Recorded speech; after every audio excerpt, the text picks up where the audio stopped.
Many people don't fail because they're mentally weak. They fail because they're mentally rigid. Rigidity defines you and gives you boundaries. It defines where you start and where you stop. But adaptability is boundless. I'm leading the pet rescue efforts for the Humane Society of the United States, and I have bad news and I have good news. The bad news is I'm standing in your living room and your house is completely destroyed by the floodwaters. But the good news is I'm holding your cat, and he's okay. Welcome to the Ageless Warrior Lab. I'm BJJ Black Belt and Dirty Dozen member Dave Meyer, here to draw wisdom from Brazilian Jiu-Jitsu and the martial arts and explore how it applies to success in business, relationships, your long-term health, and making the most out of your life. I want to share with you another one of the best skills I've gotten from my martial arts training. It's the power of adapting. I don't remember when I first heard the phrase adapt and prevail. It may have been when I was teaching a grappling seminar to some military or law enforcement group, but it's always stayed with me. In fact, I even considered making it the name of this podcast, but the Ageless Warrior Lab won out. Consider this. Many people don't fail because they're mentally weak. They fail because they're mentally rigid. To me, adapting means adjusting your plans or your actions to account for new situations as they come up, as opposed to just doubling down, pushing through with your plan or your current action. And this is the key tension: when to stay the course and when to adapt. Now, to be clear, there is a time to stay the course and push through. Anything worth learning or achieving is going to be hard, and that means you're going to need some discipline to follow through. If you just back away or change course at the first sign of trouble or friction, you're never going to get anywhere, and we all know that. But I'm going to assume you're tough and you have discipline and you can push through when needed. They say when the going gets tough, the tough get going. But I'd say when the going gets really tough and is looking like it may be the wrong path that you're on, the smart adapt and get on a better path, leaving everyone else in the dust. But I guess that saying isn't as catchy. Now, to be clear, we're all constantly adapting, whether we know it or not, and that's true in all areas of life. Species have adapted over time through natural selection. Our bodies adapt to challenges. That's how we build immunity and how we build strength and endurance, by adapting to what we put our bodies through when we exercise, so our muscles rebuild even stronger. Every time we choose a better route to avoid traffic going to work, we're adapting. In fact, every choice we make based on new information is a form of adaptation. But most of these things either happen without our knowing, or they're just second nature to us, so they're easy to do. It's a skill to intentionally be able to adapt to changing situations or to challenges in our path. Now, some people get to practice this all the time. Back in the 1980s, when I played in a rock band called Curves and then Sleight of Hand in Los Angeles, one of our managers was Tom Skeeter, who was the manager of Rick Springfield, who was a pop singer at the time. But he also owned Sound City, which was one of the premier music recording studios in LA, where Tom Petty and Foreigner and the Black Crowes and Nirvana and the Red Hot Chili Peppers and Johnny Cash and even Metallica had all recorded albums. I mention this because in music, unless you're a classical musician or otherwise playing music that's been written out for you, you're often improvising, which is really adapting to what the other musicians are doing. That's definitely the case in jazz, but also in rock, especially when you're in the creative phase, when you're writing and arranging songs, which we were doing when we were in that studio recording demos. So musicians get good at adapting and going with the flow in real time. In a recent podcast episode I did here, episode 20, I talked about sports competition, grappling competition specifically, and how you want to have a game plan when you enter into a match, but you also need to be open to adapting as the match progresses. Being too wedded to a single path can cause you to miss opportunities, especially if your plan turns out to not be going exactly the way you want. It's an interesting interplay between having a plan and being willing and able to adapt. Preparing, which is a form of having a plan, can give you a platform and guardrails, which actually then help you adapt and be spontaneous. For example, in music, rehearsing how to play your instrument and understanding some basic music theory or rules of what sounds good gives you the foundation from which you can then improvise and be spontaneous. Or in BJJ, drilling specific techniques and combinations allows you to have a bank of skills and moves, essentially a physical vocabulary that you can then use and adapt in real time based upon what's happening in the match. But the key here is not to be limited by your vocabulary, not to only be able to play music that's written out or only execute BJJ techniques when the exact situations you've drilled for present themselves. Or, as happens to most people who train martial arts, only be able to use your own system of fighting and try to make that work for any situation, as opposed to cross training and having a vocabulary across all kinds of fighting, punching and kicking and takedowns and grappling and weapons use, for example. Now, it's not just humans who adapt in real time, systems also adapt as well. The whole story of technology is a constant adaptation to new or even old challenges through new discoveries. Ancient peoples had cultures that had adapted to whatever was the reality of their environments. And the clothes we wear, the food we eat, and the tools we use have all, to one extent or another, changed or adapted as we've evolved over time. Martial arts evolve and adapt as well. We're seeing that right now in Brazilian Jiu-Jitsu. It began with a young boy, Carlos Gracie, learning Japanese Jiu-Jitsu from Master Maeda, and then teaching it to his brother, Helio. And from there, it evolved to focus specifically on the ground techniques.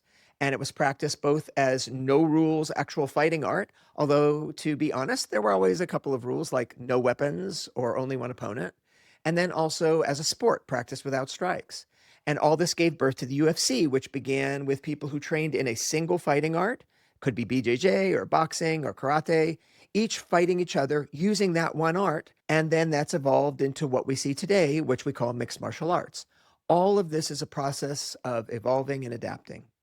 By the way, if you've never seen the first UFCs, you absolutely have got to watch them. No weight classes, no time limit or rounds, no judges, and it was a bracketed tournament. So to win, you'd have to win multiple no rules fights all on the same night. But I digress. So getting back to the power of adapting, rigidity, whether physical or mental, defines your boundaries and can therefore be countered. And what I mean by that is if you're physically stiff, I can hold you like a stone. But if you're relaxed and you're flowing like water, it's hard to get a hold of you. And this is true mentally as well. If you're rigid in your thinking, you're set on a certain path and can't adapt and upgrade to a better path if one appears. So rigidity defines you and gives you boundaries. It defines where you start and where you stop. But adaptability is boundless, so you can conform to any situation that arises. I said in a previous episode that a closed hand is a closed mind, and this is what I'm talking about. It's not that you should never close your hand to hold something or never tense your body or never commit to a certain mental path, but you need to be able to open your hand and open your mind to adapt to new information and new opportunities when they come up. There are different ways that people remain too rigid and unable to adapt. The worst is when you're angry or super emotional about something. Anger or fear blinds you, and this is certainly true in a physical confrontation.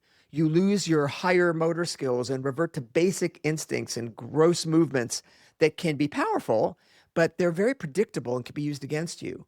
You focus on what you want, but you can't then clearly see what's actually happening, so you can't properly adapt in the moment. And you can't learn because you're not present to what's happening. You're only present to how you feel and what you want to make happen. But failure to adapt can also just be because of inertia. Something has always been done a certain way, so that's just the way you'll do it. In that situation, people aren't even looking for a better way to do something. It doesn't even occur to them that a change would be good.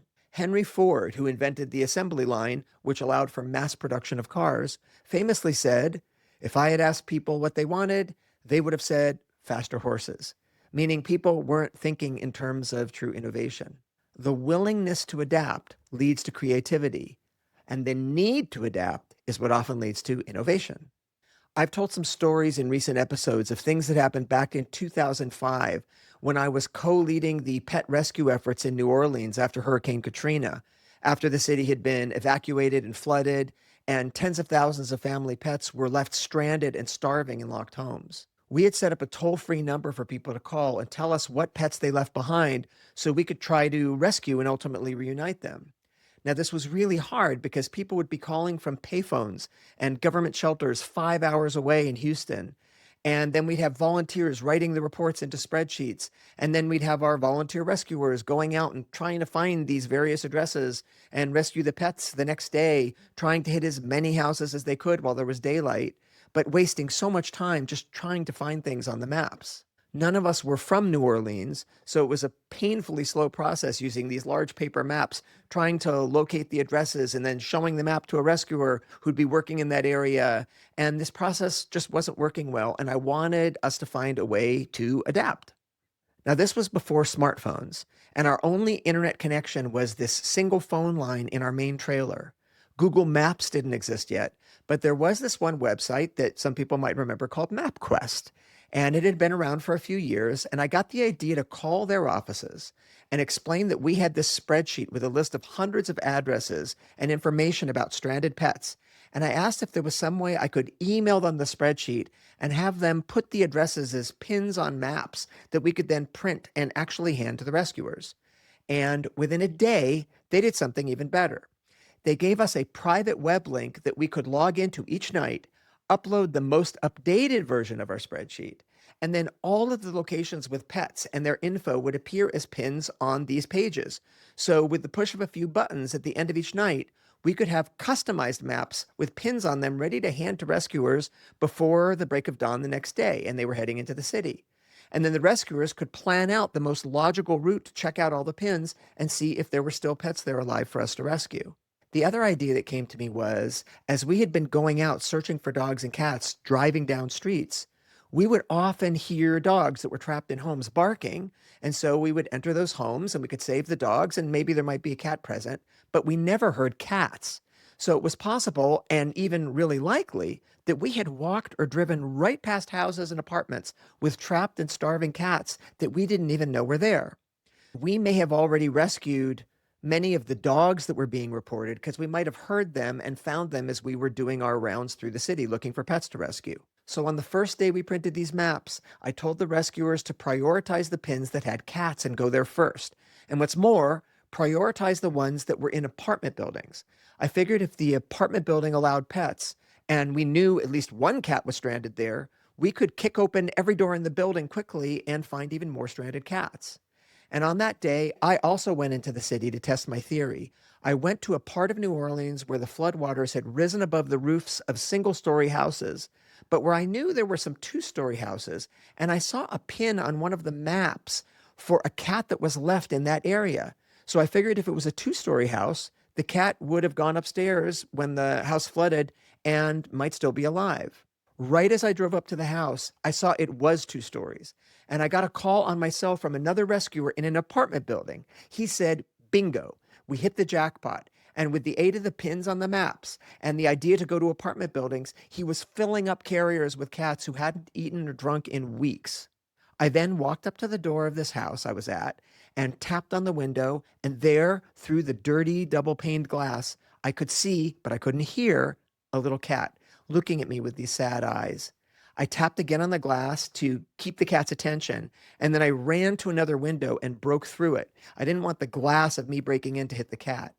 Then I climbed into the house, and there was this emaciated little cat just looking at me.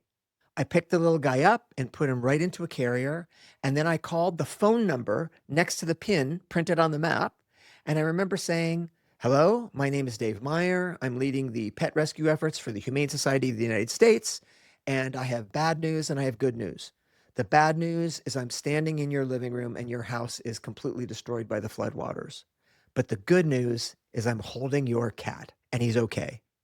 And the man on the phone just burst into tears. It turns out he was a cop who had rescued that cat from a dumpster, and he really loved him. And like so many of the other people who were told to leave New Orleans the day before the storm, he thought he'd be allowed home the next day. And then, of course, he wasn't allowed back because the city flooded. He also told me there was another cat, a white cat, who used to live outside and who he would feed, and he asked if I could find him. I looked in the front yard, and there was this tall tree where a cat could have climbed up to wait out the floodwaters and then go down if he'd survived the hurricane. So I told the guy I'd send our best trapper the next day to lay some traps. And within 2 days, bingo, we had the second cat. So here's what adaptation looked like in practice that week. Number one, we stopped increasing our effort and started optimizing information that could amplify our effort. And number two, we shifted priority based on what I'd call an asymmetrical payoff, looking specifically for cats in apartments. So, what I'm saying is that while there is a time to double down on what you're doing and put in more energy into the current path, to breed faster horses, like Henry Ford said, ultimately adapting and changing course is more powerful. Discipline is staying the course when the course is right. Adaptation is having the humility to admit when it isn't. Now, back to BJJ and the power of adapting. It's not easy to hold down and control a much bigger or stronger opponent. So, the way to maintain control is to adapt, to adjust your position as the stronger person moves. Like how a surfer doesn't try to control or change the wave. They adapt to what the wave is doing and then ride it to their advantage and on their own terms. In one of the early episodes, episode 3 of this podcast, Alchemy of Outcomes, I talked about how some things are objectively good or bad, but how you choose to adapt to them shows their true and lasting effect. And the example I gave was, I think, winning the lottery versus losing your leg. And how winning the lottery is objectively a good thing, and how losing your leg is objectively a bad thing. But it's possible that someone might win the lottery and then their whole life changes and then their relationship with their friends changes and it just becomes a problem. And maybe it ends up actually being a bad thing in their life. And that has certainly happened to people. Or how losing your leg or maybe just breaking your leg is a very bad thing, but then you discover you like to play the piano and you become a great piano player or something like that. My point is that there are good things and there are bad things objectively, but the ultimate effect of them is determined by how you react and adapt. Viktor Frankl was a famous psychologist and author who survived the Nazi concentration camp Auschwitz. His philosophy emphasized that while we can't always change our circumstances, our ultimate true freedom lies in choosing our attitude and adapting by changing ourselves. So, even in suffering, his core message was for us to shift our perspective and find purpose even when bad situations are unavoidable. And this is how he survived his time in the camp. This kind of adaptation made it possible for Frankl to keep going when others just gave up. Now, here is a question. Does adapting mean finding a new and better path to your goal? Or does it mean a willingness to actually alter your goals themselves? Or even have a new frame of reference, like what Frankl is saying? And I'd say the answer could be both, depending upon what's most important.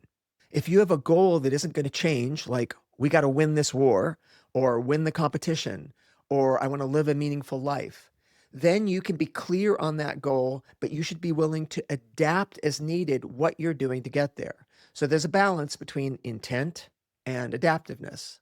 But if what's arising is a realization that a goal itself is simply not attainable or isn't worth the effort it's going to take to achieve it, then a smart adaptation may be to set a new and more attainable goal, essentially change the rules. For example, all through being a kid and growing up, my goal was to be a professional musician. And I was through college and for some years after. But then I realized I just wasn't going to get the level of success I wanted, or in any case, I wasn't willing to do what it would take to get that level of success. So I altered my goal to instead just make a good living and be happy. You see this kind of adaptation in business. These days, it's commonly called a pivot.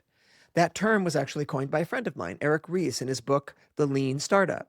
The concept is if you're seeing too much friction on your current business path, be open to adapting, to changing what your product is or what it does to match what the consumer actually wants.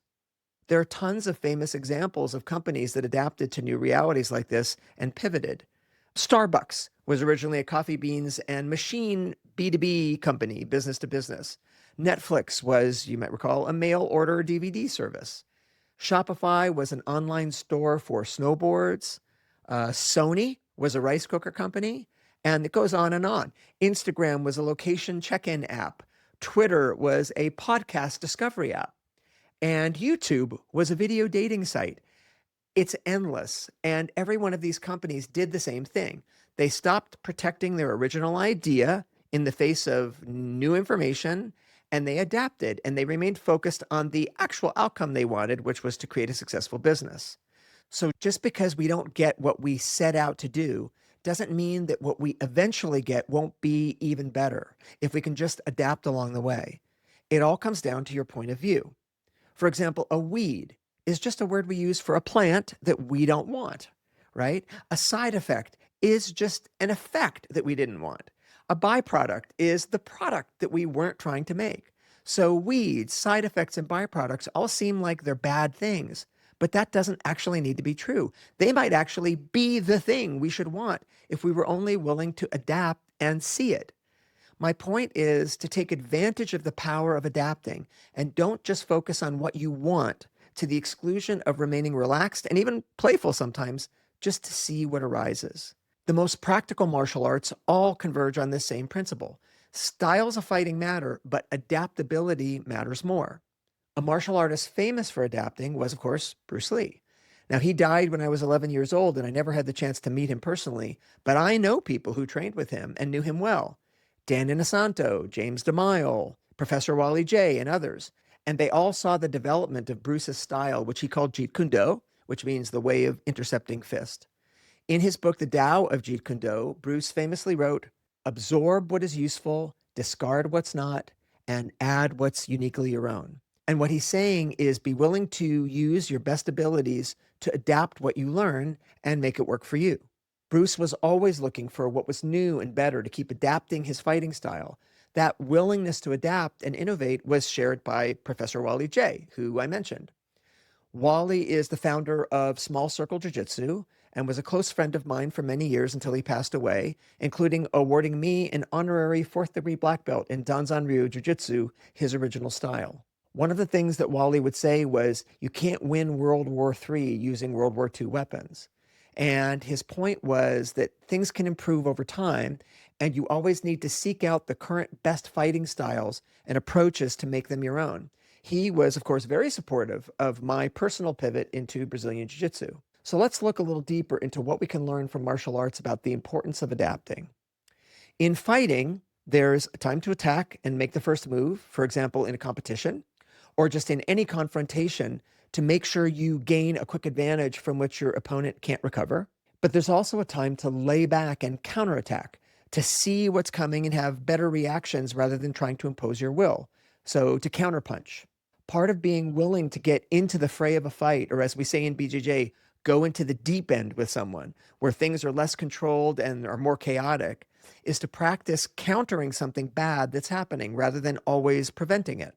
That's what a great boxer does when he closes the distance and stays in the pocket, risking being hit, but avoids the strikes by bobbing and weaving. He's adapting in real time to what's actually happening in front of him.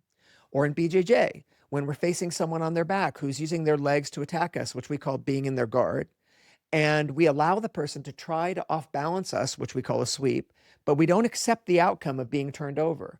We keep countering their sweep attempts, ideally not just so we remain on top, but in ways that actually allow us to then pass their legs and end up in a control position on their body. This is actually a drill I teach that I call Unsweepable.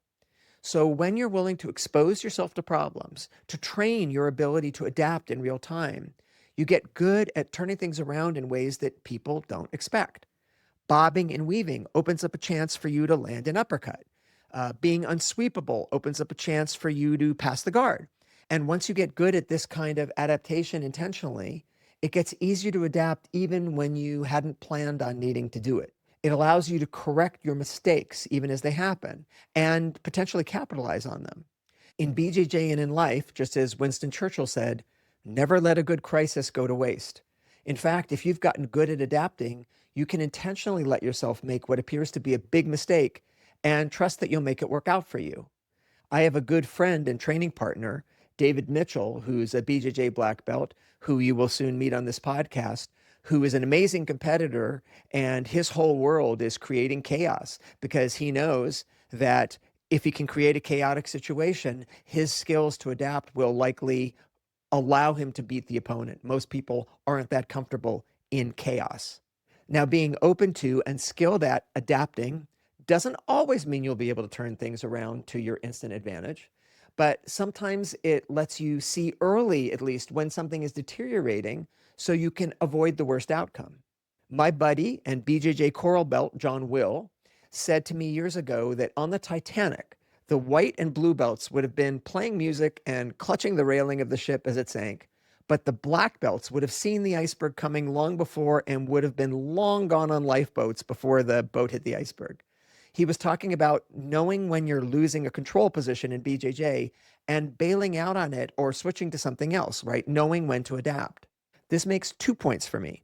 One is that the experienced person can see problems before they're at their worst, but also, and equally important, that they're willing to take action to adapt and not just stay the course as the disaster unfolds.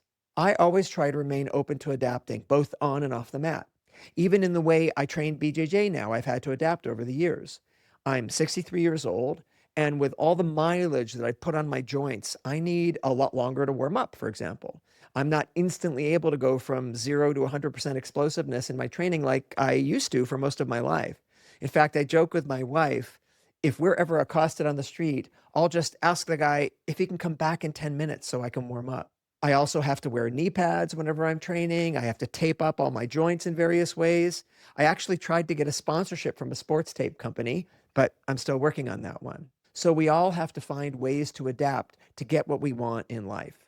Now, my question for you, is there something that is out of your control and that's blocking you in your business, in your work, in your sport, or in your personal life? Really pause and think about that for a second. Is there something that's blocking you? And is there some way that rather than just butting up against it constantly and trying even harder, that you could find a way to adapt your actions to make it less of a problem for you? Or if there's no way to adapt your actions to better navigate whatever's blocking you, can you adapt your attitude towards it? This is what Frankl would suggest. So can you accept what you can't change, at least for the moment, to be less bothered by it? There's the Serenity Prayer that you may know. God, grant me the serenity to accept the things I can't change, the courage to change the things I can, and the wisdom to know the difference. For me, my whole professional life's work has been around reducing suffering of people and animals everywhere.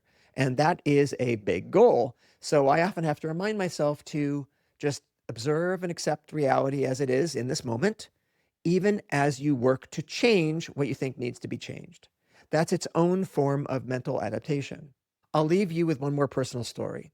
When I was a freshman in high school, when summer was getting closer and it was warm, we used to take the bus on the weekends to Santa Monica Beach, and a bunch of us guys used to play tackle football in the sand.